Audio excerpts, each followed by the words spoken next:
Inverter, AC, outdoor की जो PCB होती है तो ये अलग अलग हो सकती है, अलग अलग बनावट हो सकती है, लेकिन काम करने का तरीका सबका एक ही रहेगा। कुछ बदलाव हो सकते हैं, जैसे यहाँ पे आप 2 कैपेसिटर देख रहे हैं, यहाँ पे 3 कैपेसिटर है। ये तो लगभग लगभग कॉमन ही रहेगा सब में, किसी में बड़ा रहे, किसी में और किसी में छोटा रहे। कुछ पार्ट जो है कॉमन रहेंगे। तो अभी आप देख सकते हो यहाँ पे एक ये है, वैसे ही ये जो इसकी रिले है, यहाँ भी आप देखोगे कि एक रिले है। तो उसके साथ साथ में यहाँ पे देखेंगे तो एक पीटीसी है। मतलब काम करने का तरीका एक ही रहेगा, थोड़ा सा चेंजेस किया जा सकता है।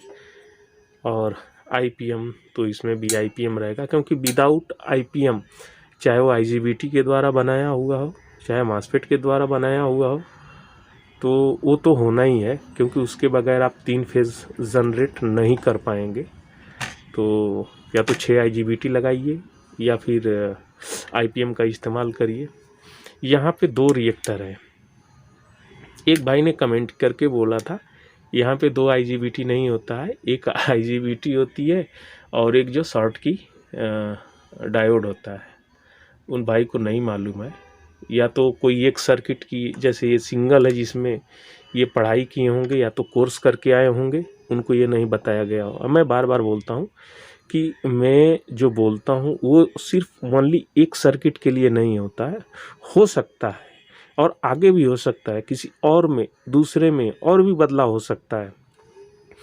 अभी आपको ये कम्युनिकेशन का दिखता है, तो कम्युनिकेशन के लिए अभी ये, तो कम्युनिकेशन का आगे आने वाले समय में ये कम्युनिकेशन का वायर भी न रहे, हो सकता है, संभव है, ये बहुत बड़ी बात नहीं है। छोटी सी चिप लगेगी, एक यहाँ पे लगा दी गई, एक इंडोर में लगी रहेगी, वाईफाई कनेक्ट हो जाएगा उसका आपस में ही, 2 ही वायर से चलेगा। तो ये कोई बहुत बड़ी बात नहीं है, ये तो बहुत सिंपल सी है, ये सोचने की है। आप सोच सकते हो कितना। मैं तो मेरे समय में तो ये सब था ही नहीं, लेकिन हाँ सोच लेते हैं। कैसे सोच लेते हैं भाई? एडवांस नहीं सोचेंगे तो कैसे हो पाएगा? सोचिए, बहुत कुछ हो सकता है। तो चलिए, इसमें देखिए एक आईजीबीटी और एक डायोड ये लगा है, इसके साथ में अटैच है, और एक इसके साथ में अटैच है। कारण क्या है?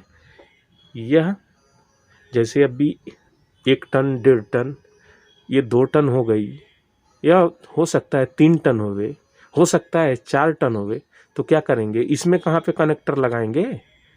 जो कॉन्ट्रैक्टर बोलते हैं, जो लगा करके 3 टन को चलाते थे, कॉन्ट्रैक्टर बेस पे चला लेते थे। अभी इसमें कौन सा चलाएंगे बताइए? अब जरा अपना दिमाग लगाइए, सोचिए। आप काम करने वाले इस लाइन में, तो आप सोचिए, कल की डेट में 5 टन का आ जाएगा तो क्या होगा? 5 टन का अगर जो कंप्रेसर लग गया तो उस समय क्या होगा? आप एक ही रिएक्टर को सर में बैठा के बैठे हो, मत बैठाइए, दिमाग में एक ही मत बैठाइए। यहाँ पे 2 लगा है, मतलब हो गया कि ये ज़्यादा के लिए है या सेफ्टी बेस के लिए है, कुछ भी हो सकता है। अगर कल की डेट में अगर 5 टन होवे तो कैसे होगा? मैं ऐसे ही सोचता हूँ, मेरा सोचने का तरीका ही ऐसे है, मैं इस तरह से ही सोच के चलता हूँ।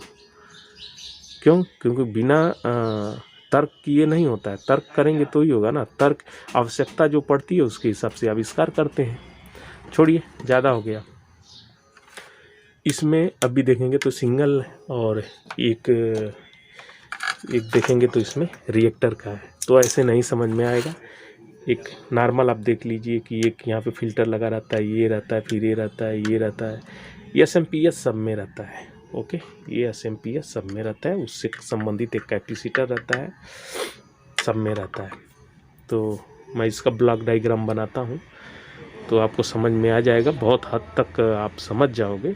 और ब्लॉक डायग्राम से जब आपको नॉलेज हो जाएगा तो किसी एक सर्किट पे आप वो चीज़ ढूंढिएगा, क्या आपको मिलता है कि नहीं मिलता है, फिर आप कहिएगा कि हाँ मैंने गलत बोला था या सही बोला था।